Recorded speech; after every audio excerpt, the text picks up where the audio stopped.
காலின் booth நடத்துகிற ஒருத்தர் கரூரில் ஆஃபீஸ் மூடிட்டு வெளியில் வந்திருக்கார். அவர் கார் நின்று இருக்கு. காரை எடுக்க போகும்போது காருக்கு அடியில் கொஞ்சம் ஒரு சாரப்பாம்போ ஒரு நாகப்பாம்போ சேர்ந்து இருந்திருக்கு. சரியா? இவருக்கு வீட்டுக்கு போக அவசரம். இவர் என்ன பண்ணியிருக்காரு, ஒரு குச்சியை எடுத்து அதை தட்டியிருக்கார். சாரப்பாம்பு ஓடிருச்சு. பாருங்க, நாகப்பாம்புக்கு கோவம் வந்துருச்சு. ஏன்னா சூழல் அசாதாரணமான சூழல். அசாதாரணமான சூழல் ஒன்று நிகழ்ந்து கொண்டிருக்கின்ற பொழுது நீங்க உங்களை பற்றி மட்டுமே கவலைப்படாமல் அதை எப்படி அணுகுவது என்று புரிந்து கொள்வதற்கு பெயர் தான் கல்வி. பிசிக்ஸ் 10th படிக்கிறோம்ல, பஸ்ல இருந்து இறங்கும் போது பஸ் ஓடுற அளவுக்கு தான் ஓடணும் அப்படின்னு புரிஞ்சுதுன்னா நீ 10th பிசிக்ஸ் படிச்சதுக்கு அர்த்தம். இறங்கி பின்னோக்கி ஓடுனா கீழே விழுந்துருவ, அப்படின்னா நீ பிசிக்ஸ் சரியா படிக்கலன்னு அர்த்தம்.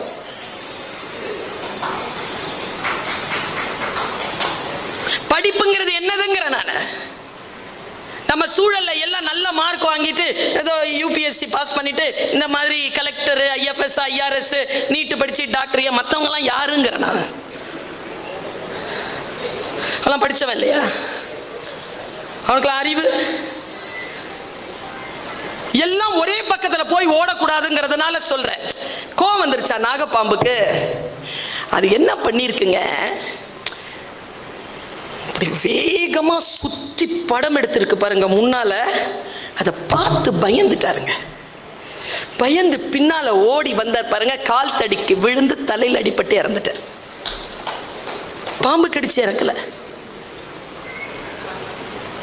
நான் இந்த சூழலை உங்களுக்கு முன்னால வீசுறேன். ஒரு முறை என்னுடைய கிச்சன்ல, நான் சின்ன பிள்ளையா இருக்கும்போது எங்க கிச்சன்ல எலி வந்துருச்சு. எனக்கு ரொம்ப பயம். இவனோட துள்ளி குதிச்சம் பாருங்க. எப்பவுமே எங்க வாப்பா என்ன அடிச்சது கிடையாது. முதுகுல பலார்னு ஒண்ணு வச்சார். எலி மேல விழுந்ததுன்னா சாவ மாட்டேன், இப்படி விழுந்தனா செத்துருவேன். சின்ன வயசுல நான் கேட்டதுங்க, சின்ன வயசுல நான் கேட்டது, how to deal with unexpected situations. அசாதாரணமான சூழ்நிலையை சந்திப்பதற்கான திடம் இருக்குல்ல, புத்தி வலிமை இருக்குல்ல, அதுக்கு பேர் தான் கல்வி. இந்த கல்வி வெறும் பட்டங்களால் வராது. அவேர்னஸ், தொடர்ந்து அவேர்னஸ்ல இருக்கணும்.